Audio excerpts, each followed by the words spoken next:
就係我哋廣州白雲機場新嘅 T3航站樓啦。聽講呢個廁所好靚，好多人專登嚟 T3航站樓上個廁所。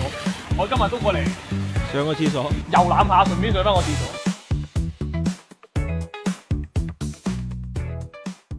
而家過年咧 ，T3航站樓就做一啲新年活動啊，咁可以等嚟坐飛機同埋坐飛機嚟嘅朋友咧，可以睇到我哋嶺南文化。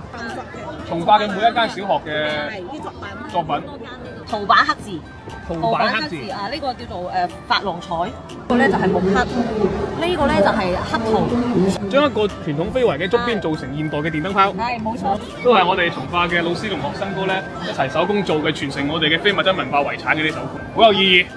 大家可以過嚟搭飛機，又可以睇下啲我哋自己嘅飛雲花刀嘅刺繡，係啊，都係省級飛圍，好靚啊！嗱，俾大家睇下。哇！呢、個裙褂，以前釘金手呢種叫做，以前咧有錢人結婚先可以着呢啲嘅。呢一件咧，我係參加手藝類嘅比賽，所以咧就係除咗我哋傳統上面嘅呢一種金銀立體之外咧，仲做咗一啲西式嘅立體嘅，係啦，就係啦，將我哋嘅傳統同埋時尚嘅融合埋一齊。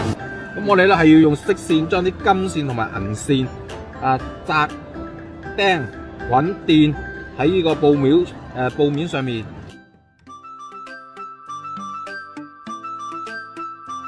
你哋係舞獅隊啊？係啊，我哋粵北啊，粵北舞獅隊。係啊，獅少年團咧，有嘅，耶！